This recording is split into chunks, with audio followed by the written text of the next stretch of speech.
Marafiki zangu wa one time, kujeni tufurahie pamoja. Umejua kila siku ni maishi kuambia tukue na hope, hata kama tutajua tutakuja kuibiwa, tukue na hope. Na wacheni tusupport Edwin Sifuna in reality. Wacheni tumsaidie na tumshike mkono, na kitu ya kwanza tunamshika mkono na kufanya nini? Kuchukua kura. Hiyo number 1. Number 2, Maraga ameamua kuja kutujoin. Na tuko na pale jamaa ule wa barua wa kitambo, Mr. Kang'ata mwenyewe. So, kama tutakuja hii movement itakuja ishike na ikuwe ni political party. Na tuende tutafute jamaa anaitwa pale Matiang'i. Hata kwanza kabla niende hapo, kuna pesa Anania ametoa anaitwa Mr. Tawe mwenyewe kusaidia wale wamama wa Kisii nadhani hiyo area inajiita Mosochi, kitu kama hiyo. Walikuwa waende kwanza Mosochi, then watoke waende Kisii town, then walikuwa wanakuja wapi? Wakuje na hapa hii town inajiita aje? Kuna town walikuwa wanaenda 3 places.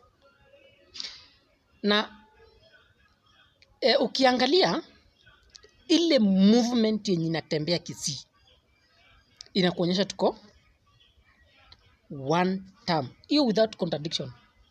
Hiyo ni sure bet. Na kama tutaenda na hii mwelekeo, unless Ruto atumie njia ingine ya divide and rule. Na divide and rule ile kenye mimi huwa naogopa kabisa. Na wacha mimi nikuwe tu honest. Kwa watu wote naogopa tu asinunue Kalonzo. Huyo tu ndo mimi naogopa, kwa sababu akiweza kuconvince Kalonzo arudi pande ya kwake, atakuwa maharibu hesabu. Kwa sababu unaona saa hizi ile mahesabu yenye iko yenye tukipiga tuweke Kisii itakuwa ni tick, unaona? Kwa sababu saa hizi ground iko sawa pale Babu Owino, Edwin Sifuna, Matiang'i, Orengo, unaona? Wamenyorosha barabara. Hiyo ni njia yenyewe wakiongozwa na Sifuna. Let's come to this person mwenye nilikuwa naongelea ya divide and rule ya Kalonzo. Umejua kama saa hizi Mr. Ruto anaambia each and everybody mwenye ako nyuma yake, umejua nini? Wewe kuja ndakupatia ukue vice wangu. Wewe kuja ndakupatia vice wangu. Unaona? Ana promise each and everybody. Sasa inabaki nyinyi wote mnapigana. Ilhali ya mjui nani anataka akue vice wake. Kama alienda ka promise Gladys Wanga anataka akue vice wake. Ilhali tunajua mzuri sana hata akiweka huyo hapo, haizi convince saizi watu wa Nyanza wampigie kura, kwa sababu wana feel betrayal. Na mbona niko nimeji kuambia watu hivi, mtu yangu msidanganywe kabisa ati Nyanza iko pande ya Ruto. Msidanganywe. Ile mnajua betrayal yenye, wacha niseme hivi, foundation yenye baba aliweka, even mimi mwenyewe najivunia kwa saa hizi mwenye naongea hapa na nyinyi. Najivunia hiyo foundation hiyo. I feel betrayal. Kama mimi mwenyewe wana feel betrayal saa hizi na wale wenye wameenda pande ya government. What about wenye wako Nyanza? Wale wafuasi wa baba wenyewe real damu kabisa. Wana feel betrayal like me.